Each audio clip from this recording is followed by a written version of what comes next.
Bonjour à tous, Nicolas Laï, coach sportif. Aujourd'hui, on se retrouve pour une nouvelle vidéo, un nouvel exercice de mon livre La méthode Laï. Donc un exercice qui s'appelle le tirage vertical en supination. Je vous invite, avant de regarder cette vidéo, à aller voir directement la vidéo sur le tirage vertical en pronation, puisqu'en fait, c'est presque les mêmes indications techniques et que vous pourrez trouver des conseils intéressants complémentaires à cette vidéo-là, puisque je ne reviendrai pas forcément sur tous les points que j'ai fait dans la vidéo avant. Donc c'est un mouvement très utile pour progresser sur les tractions qui travaillera surtout les muscles de vos grands dorsaux, vos trapèzes, vos rhomboïdes, vos grands ronds, vos petits ronds, votre coiffe des rotateurs, votre deltoïde postérieur, vos biceps, franchement énormément de muscles. Je ne vais pas vous faire toute la liste, vous avez tout le détail dans la fiche exercice du livre directement dans la méthode. Ici pour le positionnement, donc on était la dernière fois en pronation, avec la main qui prenait la barre dans ce sens-là. Cette fois-ci, vous allez prendre le même écartement, alors légèrement plus resserré quand même, je dirais à une main d'écart plus resserré, ça va être en termes de sensation. Si vous sentez plus en écartant, vous écartez, si vous sentez plus en resserrant, vous resserrez. Moi j'ai tendance à resserrer un petit peu. Donc je vous montre comme ça. Là évidemment je vous montre l'exercice assis sur le sol. Si vous êtes en salle de sport et que vous avez la machine parfaite pour faire le tirage vertical, utilisez-la, hein. Évidemment, faites pas comme moi à la poulie haute, c'est mieux d'avoir le banc fait exprès, la bonne barre, la bonne machine, voilà. Alors, pour vous montrer le mouvement, hop, je me positionne, donc je démarre toujours, bras totalement tendus, tête dans les épaules. Ici, c'est ma position de départ. Les coudes sont ici naturellement rentrés vers l'intérieur, donc c'est bien parce que j'aurais pas besoin de forcer à le faire. Donc vous n'envoyez pas vos coudes à l'extérieur, hein, vous les relâchez, en fait vous relâchez les épaules, et ça va garder les coudes à l'intérieur.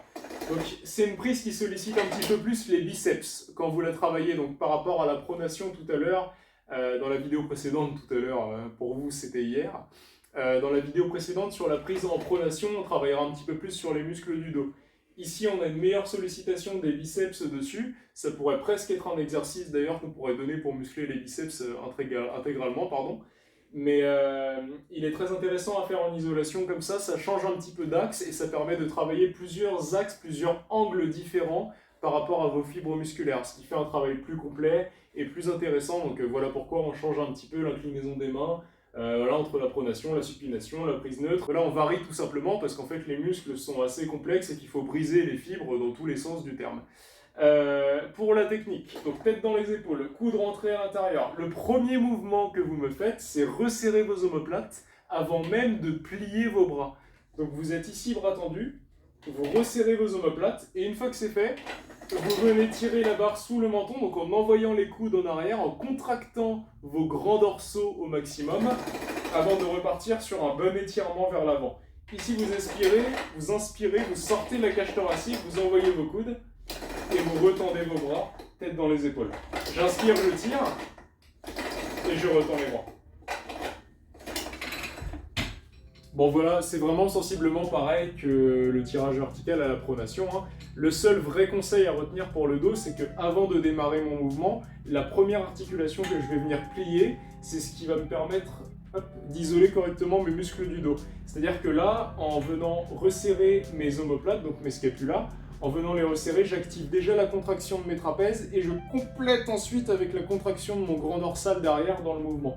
Si je n'avais pas fait ça, j'aurais tout tiré avec mes biceps et puis bon, j'aurais eu des super biceps, mais pas forcément un bon grand dorsal. Donc dès que vous voulez travailler un exercice, surtout quand on est sur des exercices comme ça, à objectif d'isolation pour travailler en fait correctement soit le grand dorsal, soit le trapèze avec des tirages horizontaux un petit peu différents, il faut vous dire, voilà, je veux sentir ce muscle-là précisément, et c'est indiqué dans le livre si vous voulez voir quel muscle vous devez travailler sur le programme, donc au-delà de cette vidéo, hein. Vous devez vous dire, l'exercice, je le fais par exemple ici pour sentir le grand dorsal, je dois impérativement sentir le grand dorsal. Si je ne le sens pas, c'est qu'il y a quelque chose qui ne va pas, le positionnement, peut-être votre anatomie, peut-être qu'il va falloir adapter un petit peu le mouvement à vous, adapter surtout la charge parce qu'en général on met trop lourd, et trop lourd sur ces mouvements-là, c'est trop solliciter ces muscles des biceps, ce qui est un peu dommage parce que du coup on perd la contraction, hein, vous l'aurez compris, sur le grand dorsal. Enfin voilà, c'est tout pour cette vidéo, c'est des petits conseils en plus à prendre. Et puis je vous dis à bientôt pour une prochaine vidéo d'autres exercices de musculation du dos. À bientôt.